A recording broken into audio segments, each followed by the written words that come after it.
So today guys, I just wanted to talk about these Hasbro Marvel Legends Iron Man figures. We just got this new Iron Man figure not too long ago, and I just wanted to see kind of how it stacks up against other Marvel Legends Iron Man figures. So today in our little review space, we have the Modular Iron Man, we have the Mark 1 Iron Man, we have of course the Extremis armor Iron Man, and we also have the Mk70. 3 of these armors are comic book figures, and then the Mark 3 is obviously an MCU figure.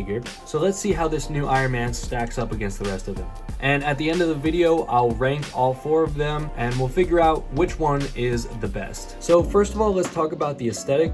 The design of this Extremis armor Iron Man is so sleek. It's very modern and it is a very popular design. However, I think the first thing that you'll notice is that the red here on this figure is a lot duller than the other figures. So compared to the Mk70 here, this is a much brighter red, this is much duller. So these are probably the most contrasting of the Iron Man figures here. This is definitely the brightest of the reds, and this is definitely the dullest of the reds. Personally, I prefer this red over this one, although I find that the perfect middle ground red is the red of these Iron Man armors right here.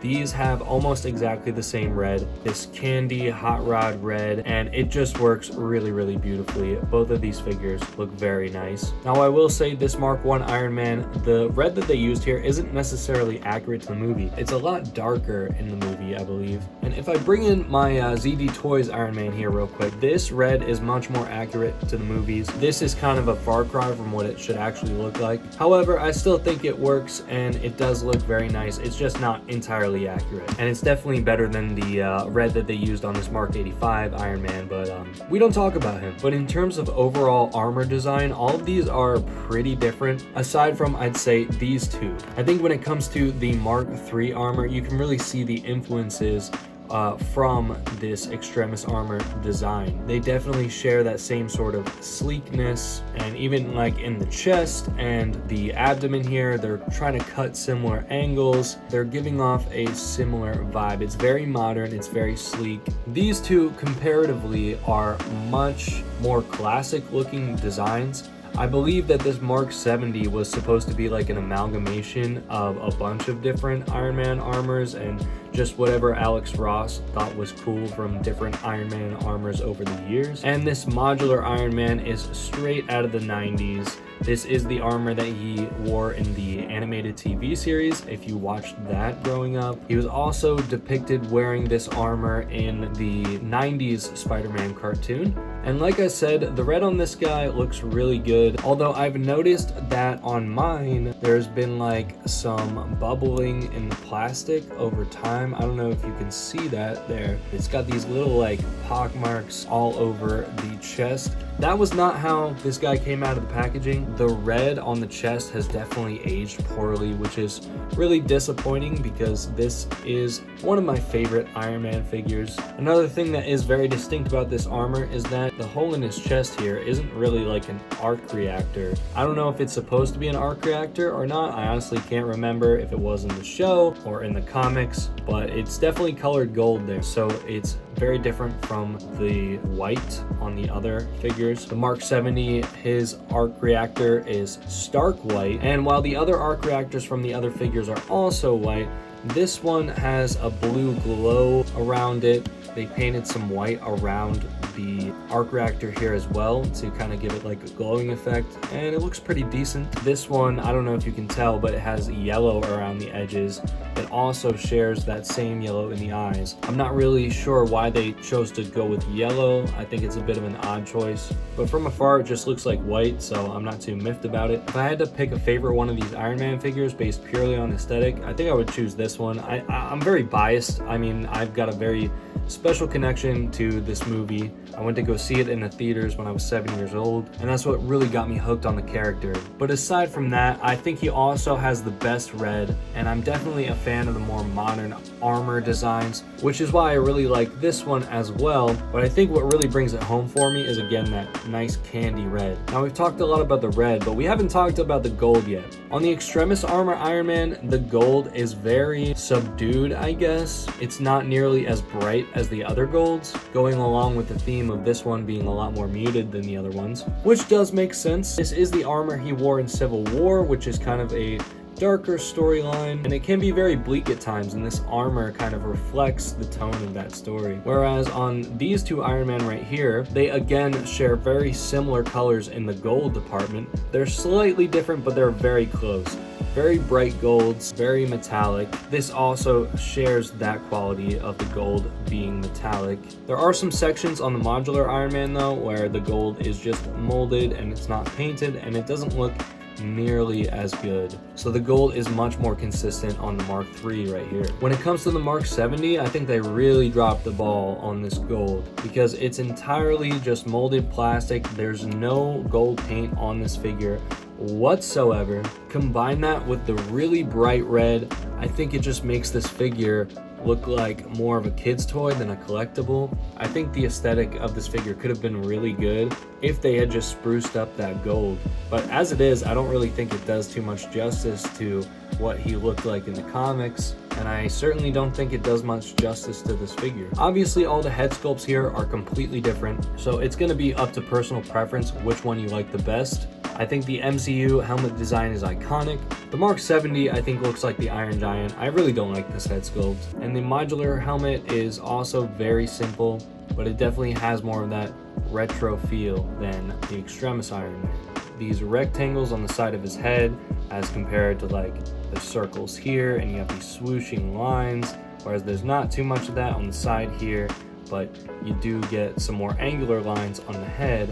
The lines on this helmet kind of follow the skull, giving this helmet a much more modern look, and the chin is kind of pointed in on the Extremis Iron Man as opposed to this kind of square jaw here on the modular Iron Man. But again, when it comes to head sculpts, it's just going to be a matter of personal preference, which one you like the best. I do want to talk about the articulation, although I don't really want to go through all of the articulation of all the figures. I just want to make some notable comparisons. The first thing I want to talk about is the shoulder movement and the shoulder pads. So on this new Extremis Iron Man here, the shoulder pads are attached to the shoulder right about here. So when you move it up, it kind of pushes the shoulder piece up like that, and you get about a 90-degree movement there. However, when you bring the shoulder back down, the shoulder piece here has kind of warped this way, and you can see it kind of coming back down a little bit here. If you just give it a push, it'll go right back down. But the longer you leave it in an extended pose like that, the harder it's gonna be to get it to go back to its original state. I don't think this is a bad design for the shoulders or the shoulder pads.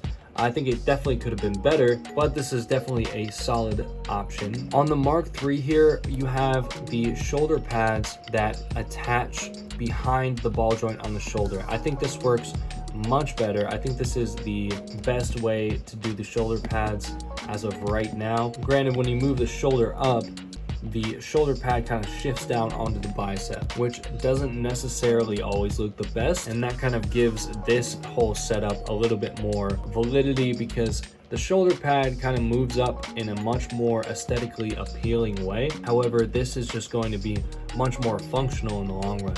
You're also not going to need to worry about breaking the shoulder pads on this guy because they are attached behind the ball joint, and it doesn't hinder articulation at all. You can get whatever kind of movements you want out of this guy. That bend right there is greater than 90 degrees, and the only reason that it stops is because the ball hinge just doesn't go any farther up. The Mark 70 here is a little bit similar to the Extremis Iron Man here, where the shoulder pads are attached to the shoulders right there. They kind of go over the shoulder in like this awkward way, and so when you try to move the shoulder up, you can get about that far before the whole shoulder pad just kind of starts pushing inwards into itself and fanning out to the sides there. And that is not a good look for this Iron Man at all. You're not even going to get 90 degrees out of that shoulder, which is horrendous. This is definitely the worst way that you could have possibly done this shoulder piece here. In my opinion, what they should have done for this armor is what they did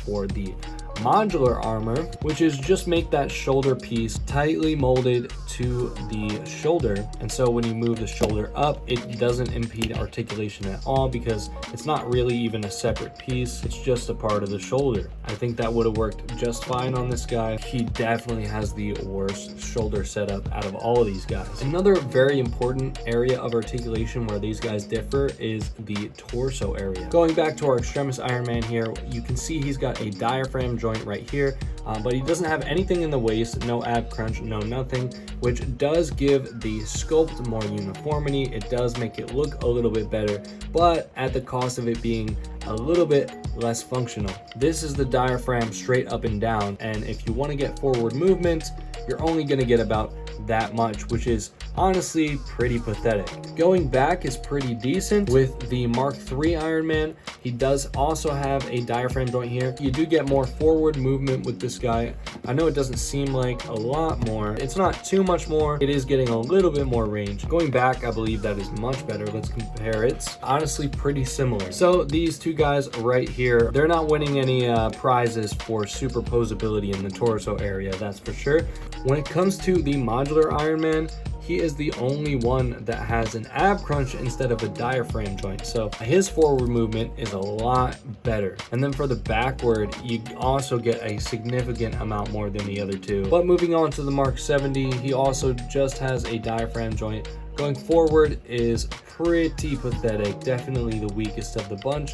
And going back, looks like about the same as these two. One thing I do want to point out, this Iron Man, the Mark III right here, does have drop down hips. It makes him pretty posable. You can do a lot of fun stuff with this Iron Man because his hip setup is really good. Now, if we want to talk about height, the Mark III is definitely the tallest of the bunch. The Mark 70 and the modular Iron Man are about the same height, and then the Extremis is almost as tall as the Mark III, a little bit shorter. Now, with all that being said, I think it's about time for me to rank these figures. Coming in at my least favorite figure has to be the Mark 70 armor. It definitely lacks a lot compared to the other guys. One thing I did forget to mention is that he does come with neck articulation at the base of the neck. None of the others can do that, although it doesn't really do much to save this figure from the mediocrity that it brings to the table. The gold looks horrible, and combined with this very bright red, it just looks very toyetic in all the wrong ways. Next, I think I want to put the modular Iron Man. It's still a great one to pick up. It feels a little bit outdated on this body mold. I think this figure came out in 2020, but the body mold I don't think is aging super well, especially with all these weird speckles on the chest. Overall, he is a very solid Iron Man, but I just don't think he beats out those two. Next, I'm gonna do the Extremis armor, and then the Mark III being my favorite. So there it is, all the ranks. The reason I put the Extremis Iron Man behind the Mark III, while the colors are largely accurate to the comics, they're just not as preferable to the brighter colors of the Mark III armor, in my opinion. And that being said, you're also afforded a much better range of motion on the Mark III armor. I also think the choice of blue accents here as opposed to the yellow ones was a much better decision. But guys, that's gonna about do it for this video. Before I go, I do want to give a huge shout out to the Riley's Collection TikTok fam. Some of you may know I created a TikTok account a few days ago, and my videos on TikTok are popping off right now. If you've checked out my TikTok or you came from my TikTok, thank you so much. And also thank you anyone else watching my videos or catching my shorts on YouTube. I really do appreciate all the love and support, and talking to you guys in the comments section has been absolutely amazing. If you enjoyed the video, please hit that like button. It really does help the channel out.